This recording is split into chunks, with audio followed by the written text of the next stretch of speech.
에브라임 산지에 한 레위인이 살았습니다. 그리고 이 레위인에게는 첩이 있었는데 그 첩이 다른 남자와 바람을 핀 후 자신의 친정아버지가 사는 베들레헴으로 갔습니다. 레위인은 자신의 첩을 다시 데려오기 위해서 베들레헴에 있는 장인의 집으로 갔죠. 그리고 첩과 함께 다시 자신이 사는 에브라임 산지로 가기 위해서 장인의 집을 떠났습니다. 그런데 좀 늦게 떠나서 중간에 하룻밤을 보내야 했습니다. 그래서 이 레위인은 베냐민 지파 사람들이 사는 성읍 중의 하나인 기브아에서 머물기로 했습니다. 그런데 이 기브아에 사는 불량배들이 자기가 머물고 있는 집을 둘러싸고 자신의 첩이 몹쓸 짓을 당하게 되어 죽게 됩니다. 이 레위인은 죽은 자신의 첩의 시체를 자신의 나귀 위에 태워 자기 집으로 돌아갑니다. 그리고 죽은 자신의 첩을 12조각으로 토막을 내서 이스라엘 12지파에 보냈습니다. 이것이 바로 앞에 오늘 우리가 읽었던 20장 바로 앞에 있는 19장의 대략적인 내용입니다. 오늘 우리가 읽은 본문은 이것을 알게 된 이스라엘 사람들이 너무나 놀라서 이 일을 상의하고 해결하고자 미스바에 모였고 여기서 어떻게 이 사건을 해결하는지에 대한 내용이 20장의 내용입니다. 이 사건이 매우 심각한 이유는 이 사건이 이스라엘 백성 안에서 분쟁과 혼란을 일으켰기 때문입니다. 사사기는 총 21장으로 이루어져 있습니다. 그런데 사사기 1장부터 16장까지는 이스라엘의 군사적인 지도자였던 사사들의 이야기입니다. 근데 이 사사들은 주로 어떤 일을 했냐면 이스라엘 백성들을 괴롭게 하는 가나안 족속과의 싸움을 통해서 이스라엘을 구원하는 역할을 합니다.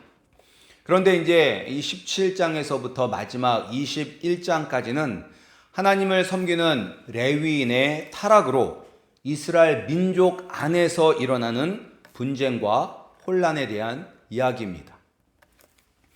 외부의 침략과 내부의 분열과 혼란, 어떤 것이 더 심각한 위기입니까?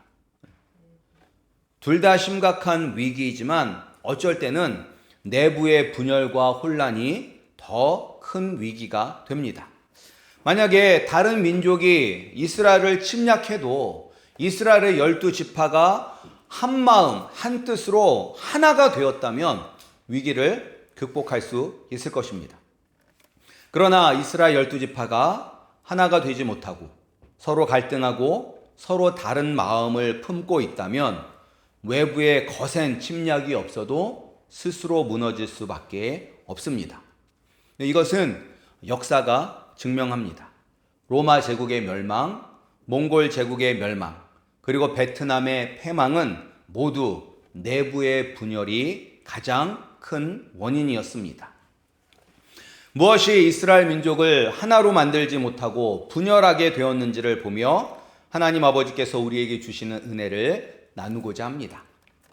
먼저 이스라엘 민족의 분열의 직접적인 원인은 레위인이 진실을 왜곡했다는 데 있습니다. 우리는 왜곡된 진실을 분별할 수 있는 능력이 필요합니다. 왜곡되었을 때 그것을 알 수 있는 능력. 그 이유는 사람이 진실을 왜곡할 때 그것을 알기가 참 어렵기 때문입니다. 차라리 처음부터 끝까지 거짓말이면 분별하기가 쉽고 알아차리기도 쉬운데 9개의 진실을 이야기하면서 거기에 한 가지의 거짓을 섞거나 자신에게 불리한 진실을 싹 빼버리거나 다르게 이야기하면 우리는 이것을 알아차리기 매우 어렵습니다. 이 레위인이 바로 그런 일을 하고 있어요. 오늘 읽었던 5절 말씀을 보면 레위인이 자기가 있었던 일을 이스라엘 백성들에게 이야기를 합니다. 뭐라고 이야기하냐면 기브아 사람들이 나를 치러 일어나서 밤에 내가 묵고 있던 집을 애워싸고 나를 죽이려 하고 내 첩을 욕보여 그를 죽게 한지라 라고 이스라엘 백성 앞에서 이야기를 했습니다. 그런데 여기에 아주 중요한 사실 하나가 빠졌습니다.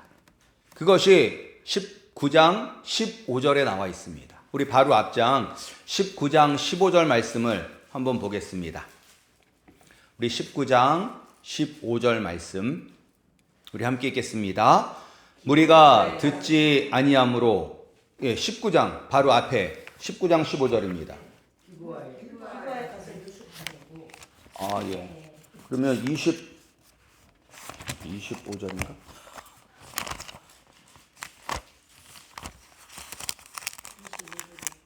예, 25절이네요. 25절. 이런. 25절 말씀. 25절 함께 읽겠습니다. 무리가 듣지 아니함으로 그 사람이 자기 첩을 붙잡아 그들에게 밖으로 끌어내매 그들이 그 여자와 관계하였고 밤새도록 그 여자를 능욕하다가 새벽 미명에 놓은지라. 본인이 이스라엘 백성들 앞에서 이야기했던 것과 직접 진짜 일어났던 일 사이에 어떤 중요한 사실이 빠져 있습니까? 그것은 레위인의 첩이 몹쓸 짓을 당하고 죽도록 한 사람이 누구냐? 바로 레위 자신이라는 것입니다. 자기 자신을 보호하기 위해서 자신의 첩을 자신의 손으로 직접 불량배들에게 던져 주었습니다. 레위인은 불량배들에게 몹쓸 짓을 당하는 자신의 첩이 죽을 수도 있다는 것을 과연 몰랐을까요? 그런데 왜 레위인은 이런 진실의 왜곡을 통해서 무엇을 얻고 싶었던 것일까요? 그가 이렇게 이야기하고 이제 6절, 7절에는 뭐라고 이야기하냐면 내가 내 첩의 시체를 거두어 쪼개서 이스라엘 기업의 온 땅에 보냈나니 이는 그들이 이스라엘 중에서 음행과 망령된 일을 행하였기 때문이라. 이스라엘 자손들아 너희가 다 여기 있은즉 너희의 의견과 방책을 낼지니라 하니라. 레위인은 지금 이스라엘 중에 있는 음행과 망령된 일, 즉 기브아 사람들이 저지른 추잡하고 음란한 짓을 이스라엘 모든 사람들에게 알려서 이 죄를 벌하고 이스라엘에 하나님의 공의와 정의가 임하기를 원하는 목적으로 자신의 첩의 시신을 12토막을 나누어 이스라엘 각 지파에 보낸 것일까요?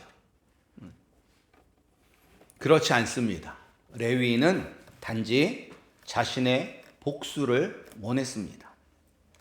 자기 자신이 원하는 것을 얻어내기 위해서 자신이 잘못한 것은 쏙 빼고 나머지만 이야기한 것입니다. 근데 여기서 문제는 이 레위인은 하나님께 묻지 않았다는 것입니다. 이런 일이 자신에게 왜 일어났는지 하나님께 묻지 않았습니다. 그리고 이 문제를 어떻게 해결해야 하는지도 하나님께 묻지 않았습니다. 레위인이 어떤 사람입니까? 레위인이 하는 일은 하나님께 예배하고 하나님의 말씀을 이스라엘 백성들에게 가르치고 그 말씀을 풀어 설명하여 하나님의 말씀대로 이스라엘이 살도록 하는 일이 레위인들에게 주어진 역할입니다. 그러나 그의 행동 어디에도 하나님을 의지하고 하나님을 예배하고 하나님께 묻는 모습을 볼 수 없었습니다. 그런데 우리도 정도의 차이는 있지만 레위인과 같은 죄를 저지를 때가 있습니다. 우리가 이제 어떤 이야기를 다른 사람으로부터 듣습니다. 아무리 우리가 그 이야기를 객관적으로 듣는다 할지라도 그 이야기를 다른 사람에게 전할 때는 우리의 생각, 감정, 기분이 섞이게 됩니다. 더 좋은 쪽으로 이야기를 하든지 아니면 좋은 쪽은 빼고 나쁜 것만 이야기하든지 아니면 자신이 들은 이야기에 자신이 듣지 않은 이야기를 덧붙인다든지 하면서 사실을 왜곡할 수 있습니다. 이게 꼭 뭐 의도적으로 왜곡할 때도 있지만 의도하지 않아도 자연스럽게 왜곡이 될 수가 있습니다. 따라서 그리고 그런 왜곡을 통해서 나 자신뿐만 아니라 다른 사람들이 어려운 일, 억울한 일을 겪게 될 수도 있는 것입니다. 따라서 우리는 무슨 일이 일어나든지 무슨 일을 하든지 하나님께 물어야 합니다. 하나님, 왜 이런 일이 나에게 생겼습니까? 그리고 그 문제가 나의 죄 때문에 일어난 것이라면 우리는 회개해야 합니다. 때로는 그 문제가 나를 더 나의 믿음을 성숙하기 위해서 하나님께서 주시는 훈련이라면 감사해야 됩니다. 그리고 내 욕심대로, 내 마음대로, 내 감정대로 문제를 해결하기 위해서 진실을 왜곡하는 것이 아니라 하나님의 방법으로 문제를 해결하기 위해서 하나님께 물어야 합니다. 근데 레위인은 하나님께 묻지 않았어요. 그렇다면 이스라엘 백성들은 어떻습니까? 일찍이 들어본 적이 없는 이런 참혹한 일을 마주한 이스라엘 사람들은 저 북쪽의 단에서부터 저 남쪽의 부엘세바, 그리고 저 동쪽의 길르앗 사람들까지 이스라엘 땅 전국 각처에서 사람들이 모여 이 문제를 해결하려고 했어요. 그들은 먼저 이 사건이 어떻게 일어났는지 레위인에게 물었습니다. 근데 물론 레위인이 자신이 유리하게 진실을 왜곡했다는 것은 알지 못하죠. 그리고 그들은 이스라엘의 모든 지파에서 사람을 뽑아 베냐민의 기브아에 가서 이런 망령된 일을 행한 불량배들을 징계하기로 결정했습니다. 근데 인간적으로 볼 때는 뭐 아무런 문제가 없는 것 같잖아요. 그런데 여기도 문제가 있어요. 그 문제도 역시 이스라엘 백성들이 하나님께 이 문제에 대해서 묻지 않았다는 것입니다.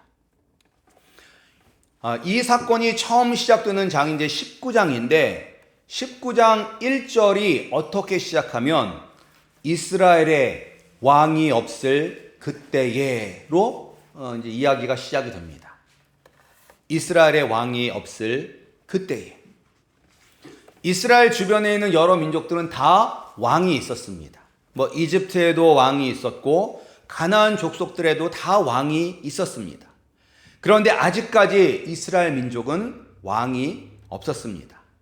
그런데 그렇다고 해서 이스라엘 민족에 왕이 없었던 것일까요? 그렇지 않죠. 항상 이스라엘에는 왕이 있었습니다. 그 왕은 바로 하나님이시죠. 아브라함을 택하여서 이스라엘 족속을 만드시고 이집트에서 노예로 고통받던 이스라엘 민족을 구원하시고 자신들의 조상 아브라함과 이삭과 야곱에게 주겠다 말씀하신 그 약속의 땅 가나안 땅을 정복하고 그 땅을 나누어 주신 하나님이 바로 이스라엘의 진정한 왕이십니다. 따라서 이스라엘은 이 문제를 해결하기 위해서 누구에게 물어봐야 합니까? 왕이신 하나님께 물어야 합니다. 하나님께 물었다면 레위인이 진실을 말하지 않았다는 것도 알 수 있었을 것입니다. 그리고 베냐민 지파와의 전쟁도 막을 수 있었을 것입니다. 그런데 오늘 본문을 보면 그 어디에도 이스라엘 민족이 하나님을 의지하고 하나님께 묻고자 하는 모습은 볼 수 없었습니다.